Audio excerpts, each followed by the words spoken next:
talk don't bother. And welcome to Let 'Em Talk. I'm Paul DiRienzo, and while we wait upon our guest, Dana Beal, who is right now rushing to the studios and will soon be joining us, I'm going to try and entertain you. Now, Dana Beal, for those of you who don't know who he is somebody who just got out of jail. He's still on probation. He was probably one of the more famous marijuana advocates in New York City, and a longtime activist working on many issues such as Ibogaine, the alleged cure for addiction from the African rainforest. Dana worked on 9 Bleecker St, which was the headquarters of the Youth International Party for many years. He organized protests to legalize medical marijuana, to expose complicity in the drug trade by certain U.S. government agencies. We've had him here on this show to talk about particularly Ibogaine, of which he has a tremendous interest, and with which I co-wrote the Ibogaine Factor, a book about this West African sourced plant, the root, the second layer of root bark of this plant, the iboga plant, growing in Cameroon and Gabon, which is a powerful hallucinogenic psychedelic drug that, when given to heroin addicts, has been reported to show some reduction, tremendous reduction in some cases, in their craving for the drug. This is, although Ibogaine is illegal in the United States, there is something of a black market and around the world where it is legal. People have been going for these treatments for a number of years, and while many might say Ibogaine is problematic, and it has its problems and it has its drawbacks, for some people it's worked. And in case we've discussed harm reduction on this air before, which is the idea that the best way to deal with drugs is not through abstinence, but through reduction and control of the use in partnership with one's therapist. And we'll talk more about that when we have Andrew Tatarsky on this air in a few weeks to talk about his Optimal Living Center and the work he's been doing, really cutting-edge work in helping addicts get control of their lives, which does not necessarily mean quitting drug use. It might mean just controlling drug use. It might mean reducing drug use. It might mean just being mindful about one's drug use. It's amazing the advances that can be made by other paths than the abstinence model, which is often called a disease model, where addiction is seen as a disease to be cured. It's rather something that may be lived with, and which can be lived with in a way that reduces the harm to the person and to society in general, and might be more successful methodology for dealing with addiction. Well, when Dana gets here, he'll be talking about that, I'm sure. He'll be talking, I'm sure, about his experience in state prison in both Wisconsin and Nebraska. As you remember, we've had programs about Mr. Beal in which we've discussed his arrest, first in Nebraska and with 160 pounds of marijuana, and then later in the state of Wisconsin with a similar amount of marijuana, in which he wound up serving well over 3 years in the prisons of both those states, where he had 2 heart attacks, bypass surgery, and somehow came out looking no worse for wear. And when we get him here, it'll be interesting to see what Dana looks like. He looks a lot better than the last time I saw him, and so we're happy for that. And he's living here. He's going to be living here in New York. Unfortunately, we are not in 9 Bleecker St, but he can report on the proceedings today in court. And there were some court proceedings that had to do with 9 Bleecker St, and I hope we can hear more about that. Let's see. Iboga. Let's talk about Ibogaine. I co-wrote the book on Ibogaine, the Ibogaine story, and we talked about our dear friend Howard Lotsof, passed away several years ago. Howard Lotsof is the discoverer of what is often called the Lotsof effect, and it's a fascinating story. Back in the 1960s, as a teenager, when a time of drug experimentation was sort of rampant, in which there was a wide variety of exotic drugs that were appearing on the market, in which young people were trying. And there was also the old favorites: heroin, cocaine, marijuana, etc. And Howard, as a teenager, got himself somewhat mildly but addicted yet to heroin, and was doing it, living at home with his parents, who were completely unaware of his addiction problem. And Howard was experimenting with numerous other drugs and had no desire really to quit, or probably didn't even realize the degree to which he had already become addicted. And a friend of his gave him this drug to experiment with called ibogaine. And this experimental drug called ibogaine, its purpose was to the purpose of ibogaine was to trip, to have a hallucinogenic experience, to get wiped, to get high, to really have this, to explore, which the 60s were famous for, this spiritual nexus between the God molecule, they say, in the brain, and the effect that some of these drugs, some of them have, with long ethnic histories in different societies and cultures, used by native people in many different places. So people were experimenting with those things, trying to look for new realities, to break through the reality of the time. And drugs was one way of doing that experimentation with these powerful hallucinogenic drugs. So Howard took the drug at home with his family, and not realizing what would happen, and fell into an intense hallucinogenic experience, which is associated with iboga and ibogaine, which is the drug that's made out of iboga.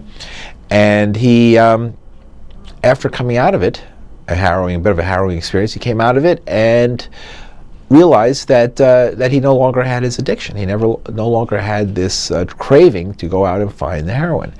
Well, this was an information that Howard stored in the back of his head, and for a number of years, until the 1970s, late 1970s, early 1980s, when he patented the use of ibogaine. You can't patent a natural substance, but you can patent its use as an addiction interrupter, something that would interrupt addiction. And he began to do studies and tests in other countries with people who wanted to try this. And usually people who had a lot of problems getting off of drugs.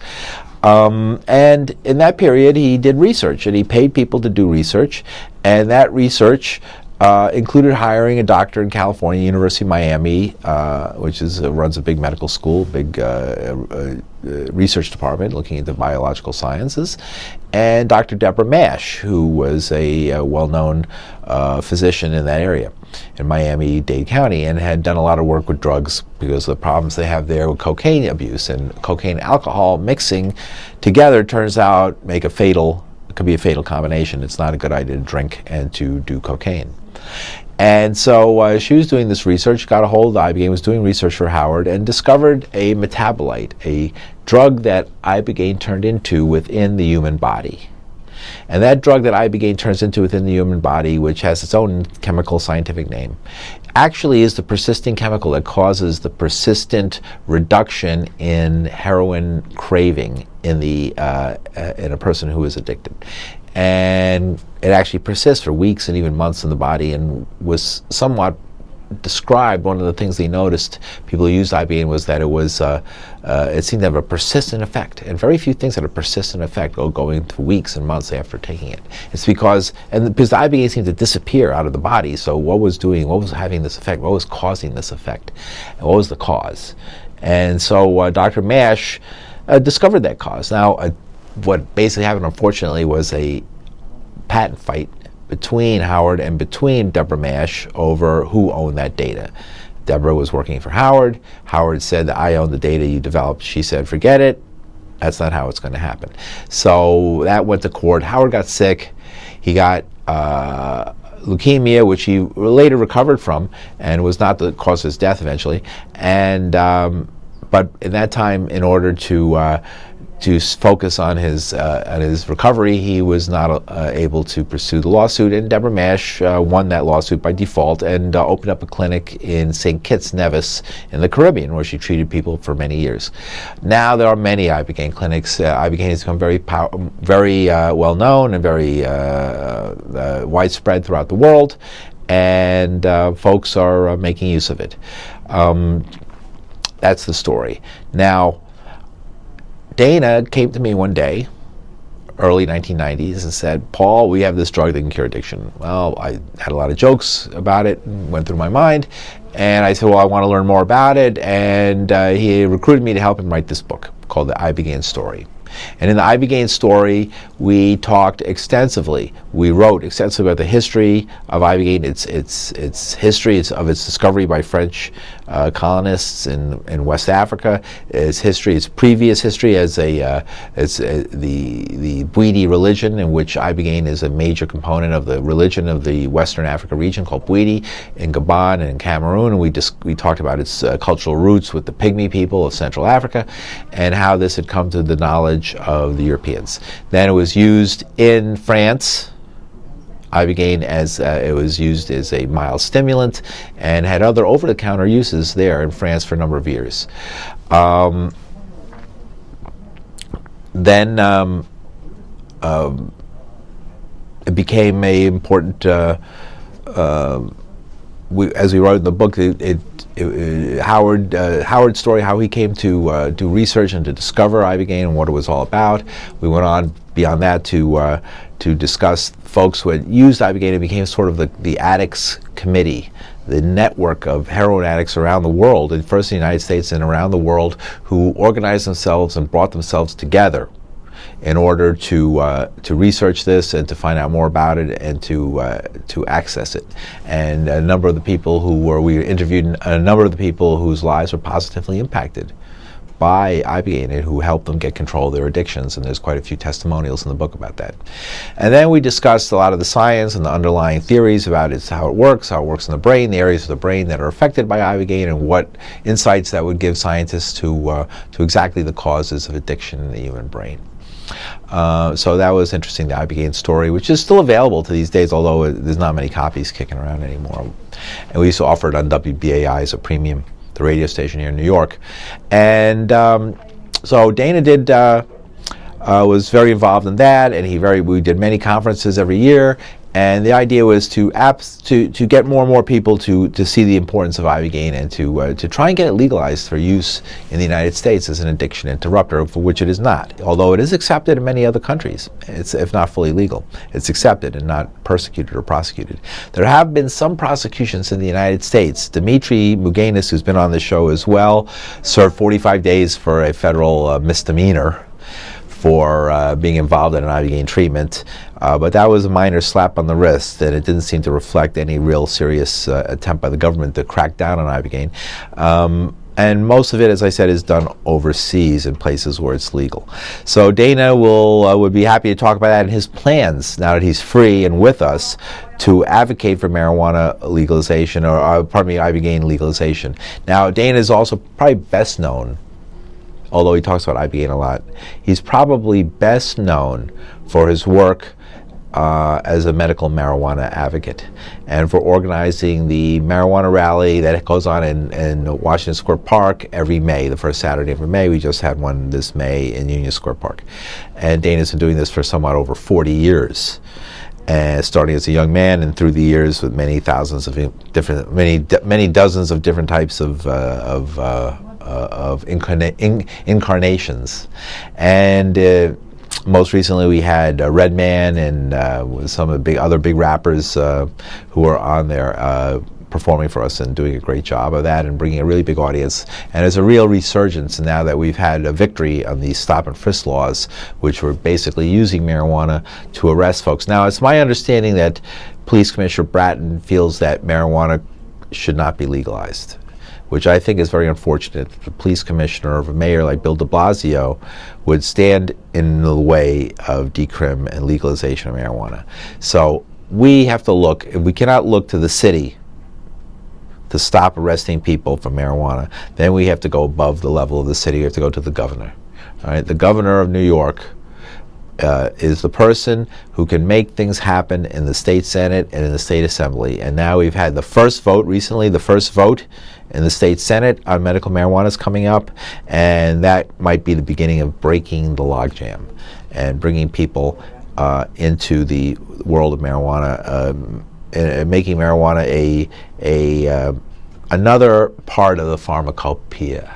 Something that could treat people who have illnesses, something that could help people. We have, for example, the children, the marijuana refugees, the children who have to leave New Jersey and leave New York and leave the states where marijuana is illegal to be brought by their parents to Colorado or Washington State where it's now legal, in order to receive tinctures of marijuana which have been shown to be tremendously effective in cases of childhood seizures and in treating those seizures. And we've had tremendous success in treating seizures using marijuana. But these children, these refugees of marijuana, are not allowed to use the marijuana here in New York. They're not allowed to use it in other states where has not been decriminalized. They must go to a state that has a program that allows the child to use it. And New Jersey originally posed that, but New Jersey, which has a medical marijuana law, has recently, the Governor Christie made an executive order which allowed children who are suffering from these rare illnesses to have access to medical marijuana.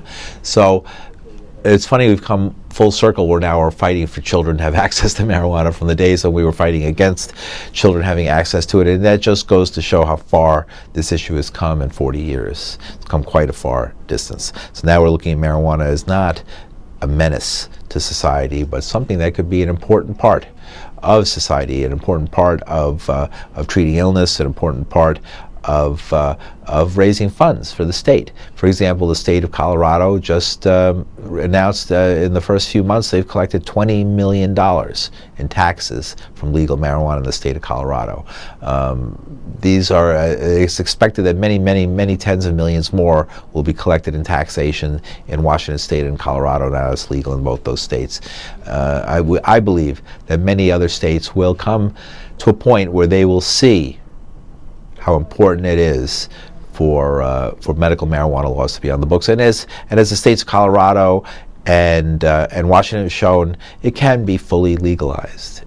The world will not fall. Chicken Little was wrong. The sky is not falling. Marijuana was legalized. The use of marijuana did not skyrocket. Young people did not take marijuana in more or larger quantities because older people have a right to use it now to treat their illnesses and their foibles. So what's the problem? All right, let us legalize it. California is a sterling example. California has had medical marijuana now since 1995 or 6, since Proposition 215 passed, and it is, they've come within a few percentage points of just totally legalizing the drug. People are still arrested there. There are still, unfortunately, raids, and there's still, unfortunately, people in jail for marijuana. However, there is much less activity and criminal activity than ever before, and many less people are arrested or bothered or persecuted or prosecuted for using marijuana in California. Marijuana is widely available in California. Marijuana shops and facilities, grow rooms, grow areas, farms are throughout, dot the state from top to bottom. Some have been troublesome, some have caused problems, but overall, 90+% has shown that marijuana is not the worst thing in the world. You can legalize it, you can decriminalize it, and the sky does not fall. It is not the end of the world. Right now we are running on this idea of who wants to be the last person to be arrested in the war on drugs. If the war on drugs is coming to an end, let's just end it. Because why create this situation where, as it's being legalized, a person like Dana Beal, who has done everything in his power to bring marijuana to sick people and to ill people, has failed, has been persecuted to the extent that he has been persecuted in order to force him to stop doing his work, and which today, looking back on Dana's work, he was shown to be basically correct. I mean, legalizing marijuana is the best thing we can do, as far as the war on drugs. I mean, there is nothing better. I mean, if we were to do that, we would bring in tax revenue, we would reduce the number of people arrested, we would take the pressure off of young people who risk losing their student loans, who risk being evicted, who risk from public housing, who risk deportation. We take those pressures off of thousands and thousands of people. Okay, right now. And here's Dana Beal. He's going to join us. Let's bring him over, and he can follow up. Dana, welcome to Let Them Talk. Hi. Okay, have a seat. I'm sorry, Paul. You That's should all right. have said the D train or the B train. Then I got all the way over there, and the A train got stuck. All right, let me get this for here. about 5 minutes. And I know. We could have been here a little bit earlier, but there's no sign on this place. Oh, yeah, I know the sign's gone. Yeah, the sign's gone, so I looked for the sign. I said, it's over in the next block. All right, Dana, we've got 10 minutes, so tell us a little bit. The big news is this. I'm sorry, let's pull out. The big news is the engineer inside? We're working there he is. Yeah. We're working on a clinic in Afghanistan, and out here, you could see him through the door, but they can't see him, is John Parker. Right. From the National AIDS Brigade. And John Parker, oh man. There you are, Dana on TV. Welcome back. John Parker is going to Afghanistan with the money for the clinic. He's going to be met there by Anwar Jiwa. And, it's really a shame that we only have like 10 minutes to talk about this. Well, don't waste time talking about the time we have. But we were on the air the morning of 9/11, and I think we're the first people to say that it was Al Qaeda. Mm-hmm. I remember that. And we were just downwind. Right, just a few blocks away, 5-6 blocks away. Now we're sending Ibogaine back. This is the co-author of the Ibogaine story. We're sending Ibogaine back to Afghanistan. Mm-hmm. And I'm working with a guy named Murtaza Mahid, who's a kid that Dmitry Maganis found, who started needle exchange and methadone in the country where previously under the Taliban they only had cold turkey. But the doctors there have begun to develop some questions about methadone. Mm-hmm. And I don't want to get in trouble with the National Association of Methadone Advocates, but there's some problems with methadone when you have you're in a country where the heroin is so powerful that it simply overwhelms. Mm-hmm. You'd have to put people on like hundreds of milligrams to block the receptors, and that worked in the 60s against the relatively weak heroin that was being sold here. Sure, but it don't work.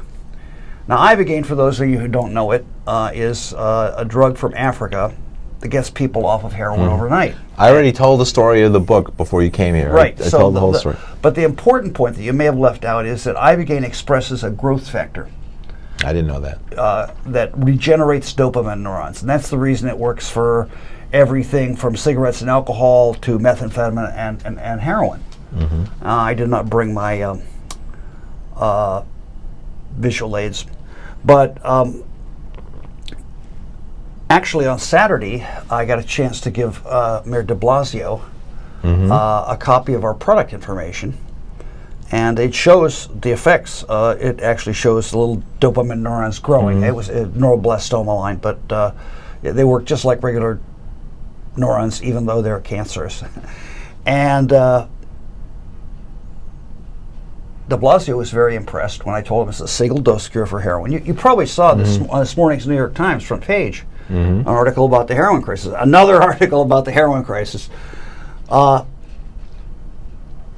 We got a call back within 24 hours. From the mayor's office? Yes.